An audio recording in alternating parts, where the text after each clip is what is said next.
তোমরা যে এসেছো আমি খুব খুশি হয়েছি, এত খুশি হয়েছি যে আমি বলে বোঝাতে পারবো না। ভাইজানকে দেখেছো? পুরা তো সুস্থ হয়ে গেছে তোমাদের দেখে। এই কয়দিন তো বিছানা থেকেই উঠতে পারছিল না। সামির এসেছে দেখে উনি উঠে বসেছেন।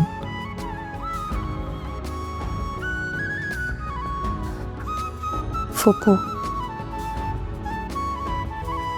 আপনি আমাদের উপর রেগে নেই তো? কিসের রাগ? দেখো মেহরিন, মানুষের খুব ছোট্ট একটা জীবন।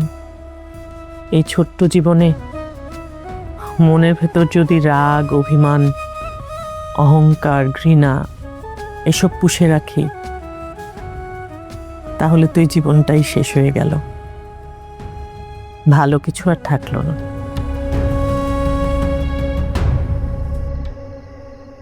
আপনার মধ্যে না একটা ম্যাজিক আছে ফুপু, তো দারুণ করে কথা বলেন, অদ্ভুত লাগে, মনটা হালকা হয়ে যায়। এত সুন্দর করে কিভাবে কথা বলেন? আমি মোটেই সুন্দর করে কথা বলি না। তুমি সুন্দর একটা মানুষ, তোমার মনটা সুন্দর, সেজন্য আমি যা বলি সব তোমার কাছে সুন্দর মনে হয়। চা খাবে? কিন্তু আমি বাড়ি নিয়ে আসতেছি। আরে তুমি এখানে বেড়াতে এসেছো, আমি বানাই। ফুপু, এটা আমার শ্বশুর বাড়ি। ও, কিন্তু এটা তো আমার বাবার বাড়ি। এই জন্য আমি বানাবো, আপনি খাবেন।